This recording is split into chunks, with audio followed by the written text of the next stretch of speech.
Okay, good morning students. आज हम कुछ नया सीखने जा रहे हैं, ठीक है। कुछ नई जानकारी प्राप्त करने जा रहे हैं। तो आपके सामने जो आपको सामने चित्र दिखाई दे रहा है, यस?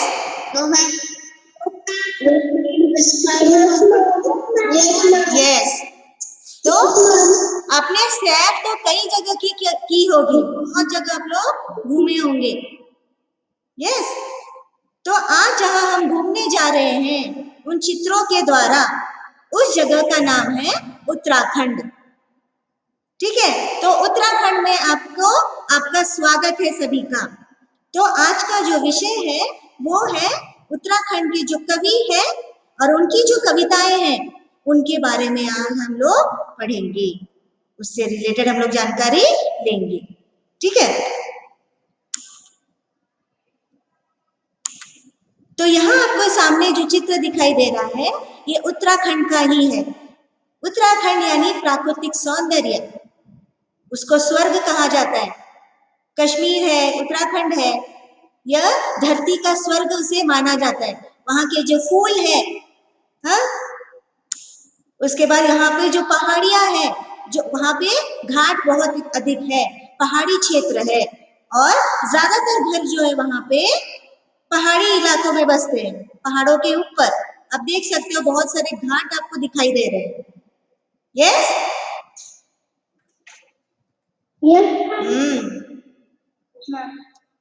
आगे देखिए, हमने फूल वगैरह देख लिए, घाट देख लिए, पहाड़ देख लिए, वहां की सौंदर्यता।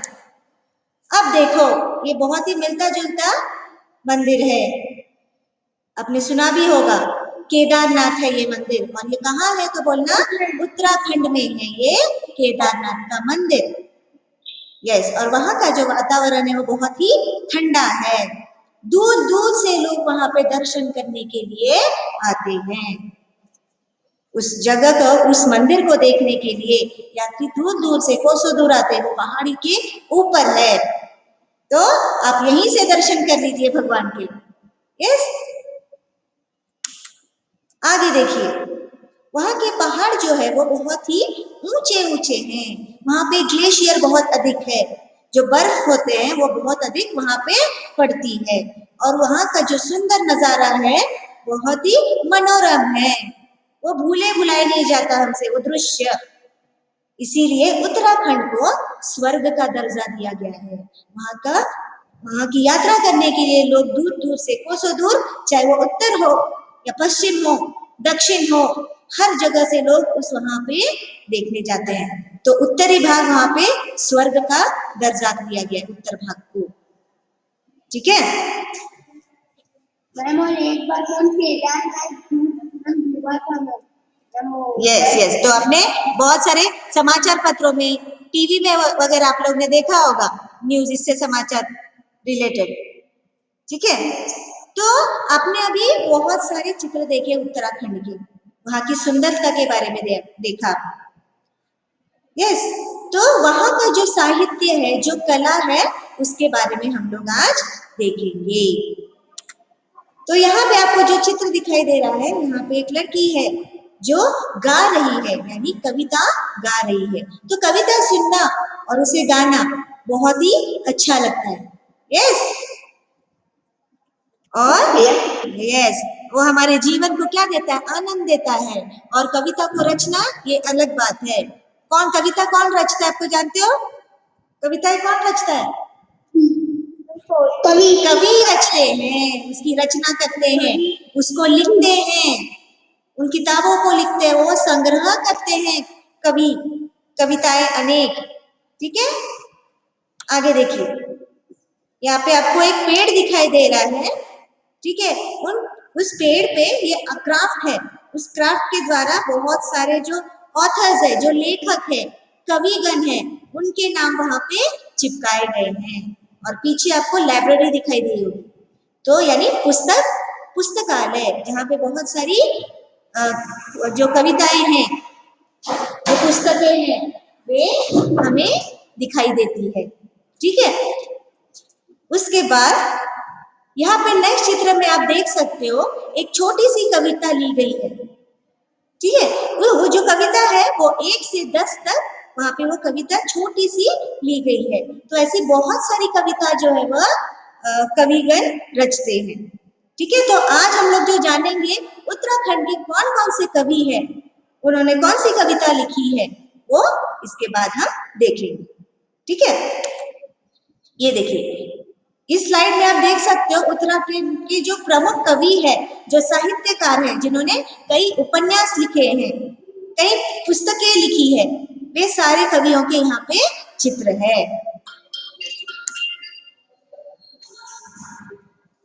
उसके बाद आप देख सकते हो उत्तराखंड से संबंधित यहाँ पे एक समग्र अध्ययन है, छोटी सी एक कविता है। ये समग्र अध्ययन जो है उससे संबंधित उत्तराखंड की एक जो पुस्तक है कि इसमें क्या लिखा है कि इसमें ऐतिहासिक, भौगोलिक यानी ज्योग्राफिक, आर्थिक यानी जो हमारी इकोनॉमी है, जो हमारी संस्कृति है, जो हमारे जो राजनीतिक तत्व है, उसके बारे में इस पुस्तक में समग्र किया गया है। समग्र का अर्थ है इकट्ठा करना।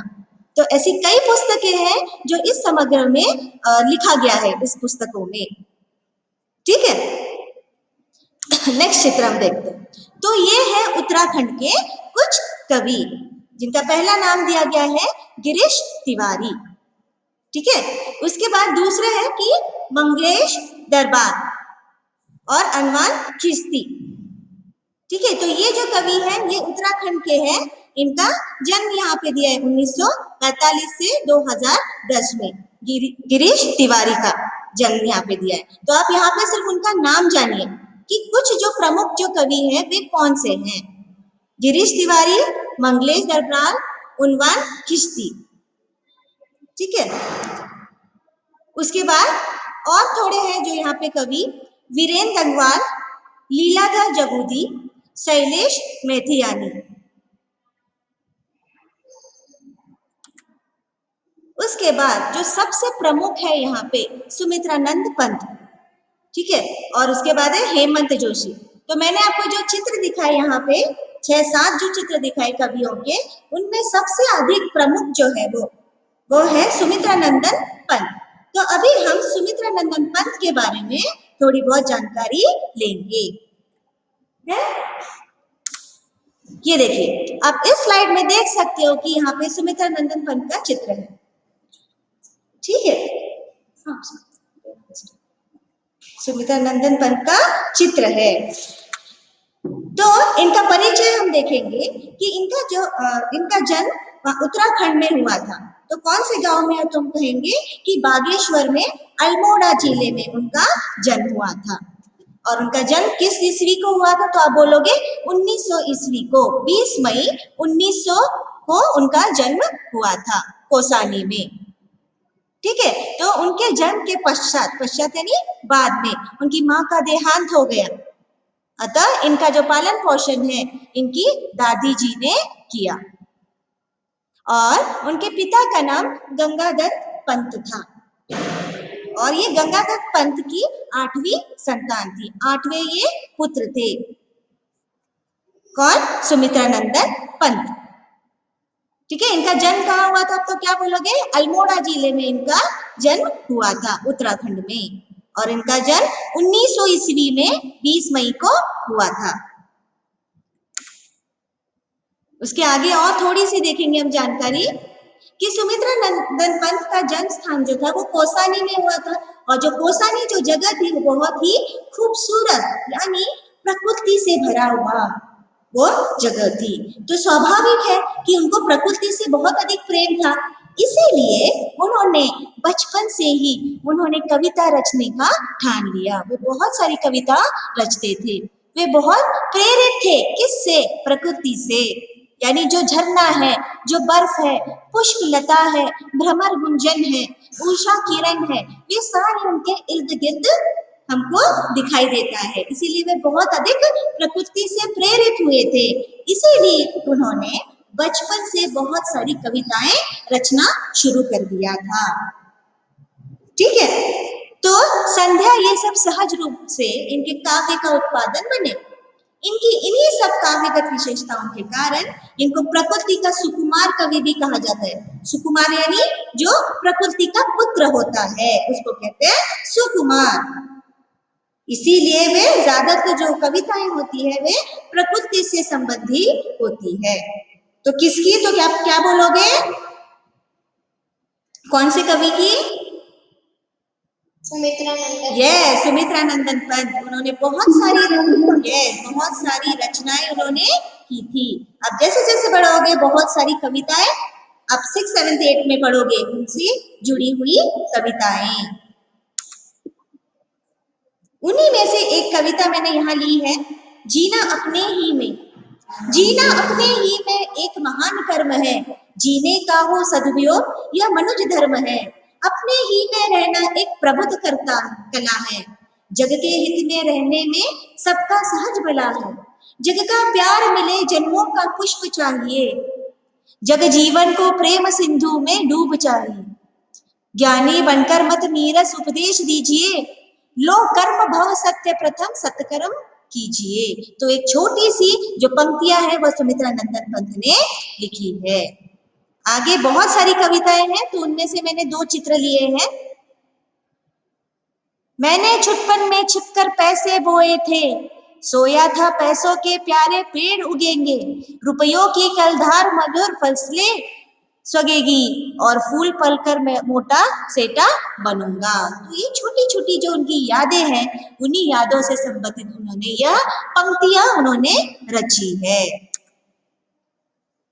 और उन्होंने स्त्री के बारे में भी यहाँ लिखा है, लाई हूं फूलों का हास। तो थोड़े बहुत जो संग्रह है मैंने उनमें से उन संग्रह को लिया है यहाँ पे।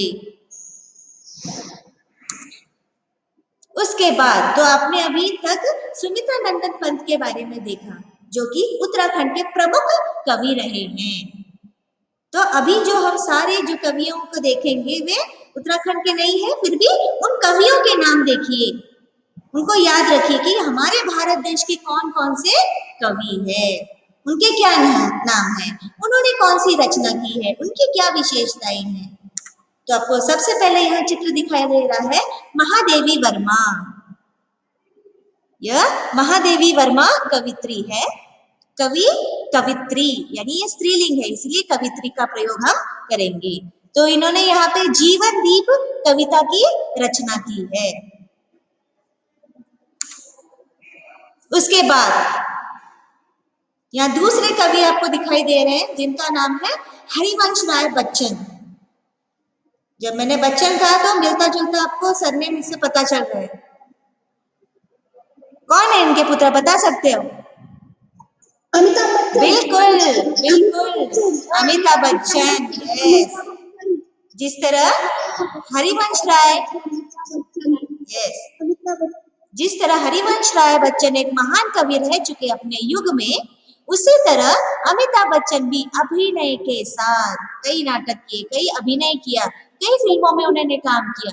तो अपने पिता की तरह उन्होंने भी कई कविताएं रची है, अमिताभ बच्चन ने भी। लेकिन हम अभी हरिवंश राय के बारे में देखेंगे कि उनकी जीवनी क्या है। तू ना थकेगा कभी, तू ना रुकेगा कभी, तू ना मुड़ेगा कभी, कर शपथ कर शपथ कर शपथ, अग्निपथ अग्निपथ अग्निपथ। शायद आपने ये अमिताभ बच्चन की जो लाइन्स है, जो पंक्तियां है, वो देखी होगी, ये सुनी होगी। यस। उसके बाद एक और उनकी कविताएं हैं हरिवंश राय की, कोशिश करने वालों की कभी हार नहीं होती। सुनिए ये पंक्ति। यस, कोशिश करने वालों की कभी हार नहीं होती। एक 4 पंक्तियां मैं आपको उसकी सुनाती हूँ। लहरों से डटकर नौका पार नहीं होती, कोशिश करने वालों की कभी हार नहीं होती। नन्ही चींटी जब दाना लेकर चलती है, चढ़ती दीवारों पर 100 बार फिसलती है। मन का विश्वास रंगों में साहस भरता है, चढ़कर गिरना गिरकर चढ़ना अखराता है। आखिर उसकी मेहनत बेकार नहीं होती, कोशिश करने वालों की कभी हार नहीं होती। तो कितनी सुंदरता से इस कविता को हरिवंश राय बच्चन ने रची है ये कविता, और आज भी इस कविता को हम लोग अपने पुस्तकों में पढ़ते हैं। और इनकी जो बोली हुई बात है कि जो कोशिश करता है उसकी कभी हार नहीं होती, हार भी मान ले तो दोबारा जब वो प्रयास करता है तो अवश्य ही उसे सफलता मिलती है। उसके बाद हम दूसरे कवि देखेंगे। पहले कौन सा कवित्री देखी हमने? महादेवी वर्मा। उसके बाद हरिवंश राय बच्चन। तीसरा देखेंगे हम जयशंकर प्रसाद। ये भी एक प्रमुख कवि है, जयशंकर प्रसाद। नाम याद रखते जाइए। उनकी भी एक कविता दी गई है यहाँ पे और कुछ अपने विचार उन्होंने एक फोटो में यहाँ पे लिख रखा है। कर्म यज्ञ से जीवन के सपनों का स्वर्ग मिलेगा, इसी विपिन में मानस की आशा का कुसुम खिलेगा। तो ये पंक्तियां जो है वह जयशंकर प्रसाद ने लिखी है। इसके बाद देखिए, ये भी कविता जयशंकर प्रसाद ने ही लिखी है। तो बहुत सारे संग्रह इन कवियों ने लिख रखे हैं, तो उनमें से कुछ प्रमुख मैंने चित्र लिए यहाँ पे। उसके बाद दूसरे कवि यहाँ पर आते हैं मुंशी प्रेमचंद। शायद आपने सुना होगा इनका नाम, मुंशी प्रेमचंद। यस।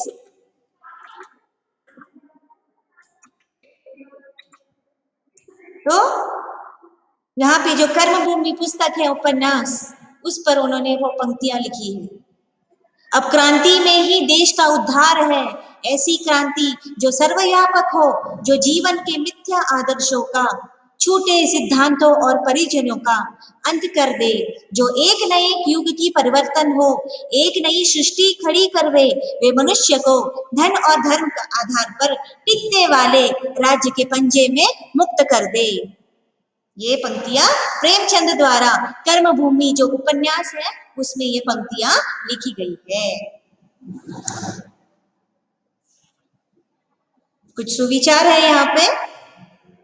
सौभाग्य उसी को प्राप्त होता है जो अपने कर्तव्य पथ पर अविचलित रहते हैं। अविचलित यानी जो डगमगाता नहीं है, कर्तव्य करते समय सफलता उसी को मिलती है, सौभाग्य उसी को मिलता है।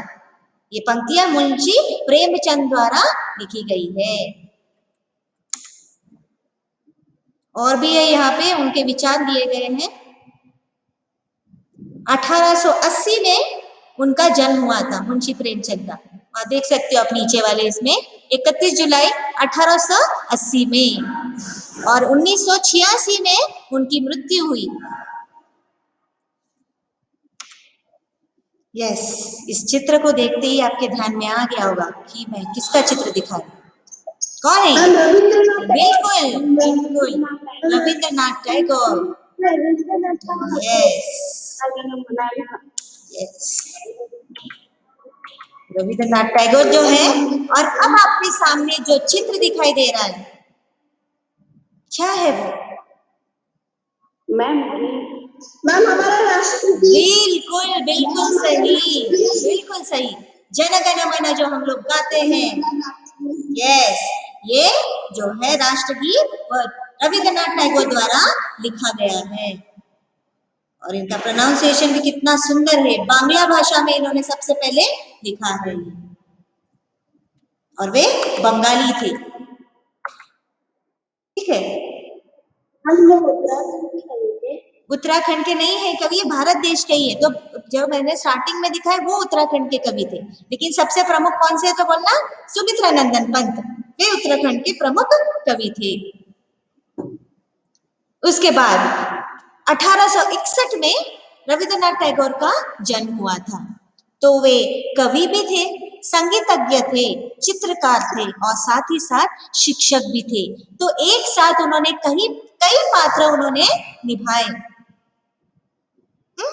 तितली महीनों का नहीं क्षणों का हिसाब रखती है, इसलिए उसके पास समय ही समय होता है। ये भी पंक्तियां रविंद्रनाथ टैगोर ने लिखी है। वन की चिड़िया कहे सुन पिंजरे की चिड़िया रे, वन में उड़े दोनों मिलकर पिंजरे की चिड़िया, कहे वन की चिड़िया रे। तो चिड़ियों के बारे में इन्होंने एक दो पंक्तियां लिखी है रविंद्रनाथ टैगोर ने। ये एक और कविता है इच्छा, रविंद्रनाथ टैगोर ने लिखी है। ये जनगण जो है वह राष्ट्रगीत है और ये उनका सुविचार है। कवि जो है वो अपने सुविचार भी लिखते थे। विश्वविद्यालय महापुरुषों के निर्माण के कारखाने हैं और अध्यापक उन्हें बनाने वाले कारीगर है। कारीगर जो काम करता है, जो उनकी रचना करता है, निर्माण करता है। आगे जब आप लोग महापुरुष जब बनोगे, लीडर्स बनोगे, तो उनके पीछे आपके गुरुजनों का हाथ होता है। यानी कि हम लोग कारीगर है, आपको बनाने वाले, आपकी रचना करने वाले। तो ये छोटा सा 2 वाक्य उन्होंने जो विचार है, सुविचार, वो उन्होंने लिखा है। एक और है पिंजर कविता। एक और है यहाँ पे जो हम लोग गाते हैं अपनी प्रार्थना में। कभी कभी स्कूल में जब प्रार्थना होती है तब गाते हैं हम लोग। कौन सा? हम होंगे कामयाब, हम होंगे कामयाब, हम होंगे कामयाब एक दिन। ओहो मन में है विश्वास, पूरा है विश्वास, हम होंगे कामयाब एक दिन। हम चलेंगे साथ साथ लेके हाथों में हाथ, हम चलेंगे साथ साथ एक दिन। ओहो मन में है विश्वास, पूरा है विश्वास, हम होंगे कामयाब एक दिन। तो ये जो कविता है ये भी रविंद्रनाथ टैगोर के द्वारा रची गई है, जो कि आज भी हम लोग इसको गुनगुनाते हैं उनकी याद में। यस ये आगे देखिए। एक और कवि आ गए यहाँ पे, महाकवि दिनकर जी। दिनकर, तो इनका भी जन्म यहाँ पे दिया है। 23 सितंबर 1908 को उनका जन्म हुआ था। तो कुछ पंक्तियां यहाँ पर भी दी गई है उनकी। जिस मिट्टी ने लहू पिया वह फूल खिलाए ही, अंबर पर धन बन छाएगा कि उच्छ्वास तुम्हारा। और अधिक ले जांच, देवता इतना क्रूर नहीं है, थक कर बैठ गए क्या भाई, मंजिल दूर नहीं है। कृष्ण की चेतावनी के द्वारा उन्होंने लिखा है दिनकर जी ने। मुझसे मनुष्य जो होते हैं कंचन का भार न होते, पाते हैं धन बिखराने को, लाते हैं रतन लुटाने को, जग से ना कभी कुछ लेते हैं, दान ही हृदय का देते हैं। तो थोड़ी थोड़ी जो कविताएं हैं मैं आपको गा के सुना रही हूँ, हो सके तो याद रखिए उन कविताओं को थोड़ी बहुत। तो उनका पूरा नाम था रामधारी सिंह दिनकर। क्या नाम था? रामधारी सिंह दिनकर। पीकर जिनकी लाल शिखाएं, उगल रही 100 लिपट दिशाएं, जिनके सिहनाद से सहमी धरती रही अभी तक डोल, कलम आज उनकी जय बोल। ये कुछ पंक्तियां हैं उनकी, रामधारी सिंह दिनकर की। यस,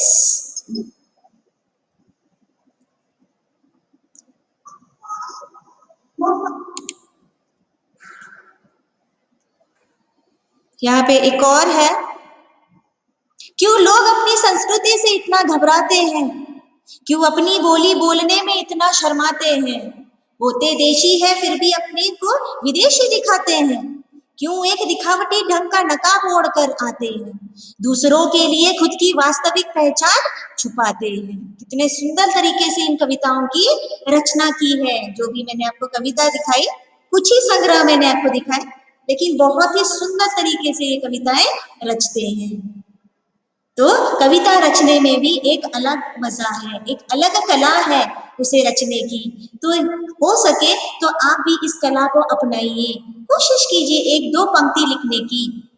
आप लोग बुक में देखते होंगे, बहुत सारी कविता पढ़ते होंगे, उसमें कैसे समान लय वाले शब्द रहते हैं, अंत में राइमिंग वर्ड्स रहते हैं। तो किस तरह वो कवि रचते हैं। तो हो सकता है आप में से भी कोई पोएट बने, कवि बने, कवित्री बने। तो वो कला भी आप अपने में रखिए। तो यहाँ पे ये जो कविता लिखी है उत्तराखंड पर ही है। तो एक बच्चे ने ये कहानी लिखी, सॉरी कविता लिखी है चित्रों के द्वारा, और उसी चित्र में वो कविता लिखी है सुंदर सी। ना नहीं दिखाई दे रहा है, लेकिन कितना सुंदर वो चित्र दिखाई दे रहा है, और वो कविता उस तरह लिखी है पहाड़ पर।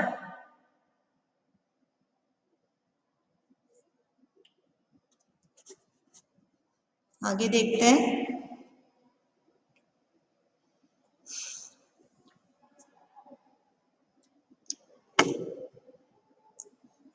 तो आज के इस क्लास में हमने उत्तराखंड के बारे में थोड़े चित्र देखे। तो ये जो उत्तराखंड है इसको देवभूमि भी कहा जाता है, यानी देवों का वास वहां पे होता है। और ये जो उत्तराखंड है यह उत्तर प्रदेश का एक विभाजित राज्य है। ठीक है, इसको विभाजित किया गया था,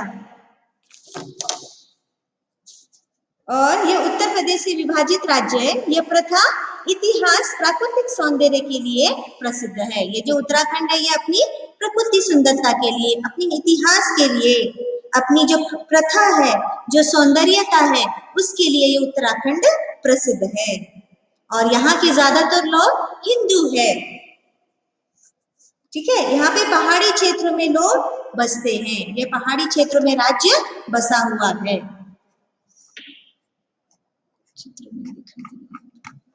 ओके, और इसकी राजधानी है तो क्या बोलोगे? देहरादून इसकी राजधानी है उत्तराखंड की। और यहाँ पे दो प्रमुख नदियां हैं, कौन सी? गंगा और यमुना नदी इसकी प्रमुख नदियां हैं उत्तराखंड की। इनका विकास उद्गम वहां पे हुआ था। ओके, और ये अधिकतर जो राज्य है ये जंगलों से ढका हुआ है, यानी 65% जो है वह जंगल से ढका हुआ है ये राज्य, और 86% जो है वह पहाड़ों से ढका हुआ है, यानी अधिकतर वहां पे पहाड़ है जहां पे लोग बसते हैं उन पहाड़ों में। उसके बाद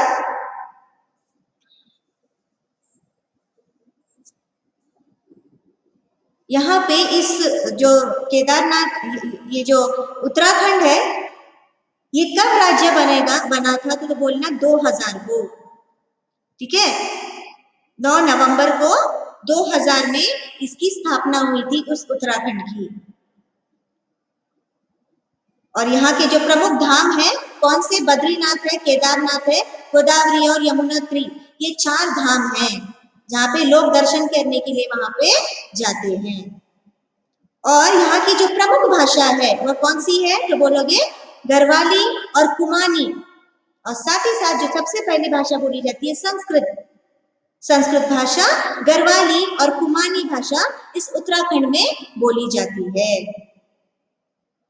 ठीक है, तो मुझे उम्मीद है मैंने आपको जो थोड़े बहुत स्लाइड्स दिखाए यहाँ पे कवियों के, जो प्रमुख कवि मैंने आपको दिखाए उत्तराखंड के, वो आपको थोड़े याद रखने हैं।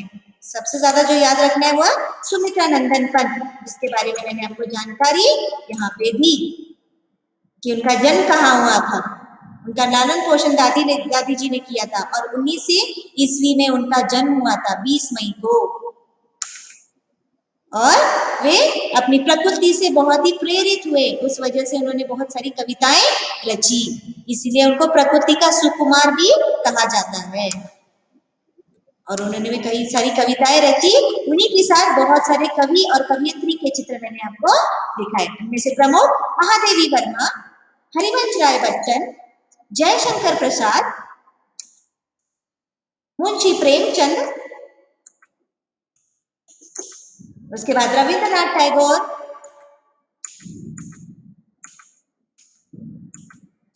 और उसके बाद महाकवि दिनकर जी, रामधारी सिंह दिनकर। तो इन कवियों के नाम मैंने आपको दिखाए। उम्मीद है आपको ये सारी जो कवि की थोड़ी बहुत जानकारी है वो आपने प्राप्त की होगी। ठीक है, धन्यवाद।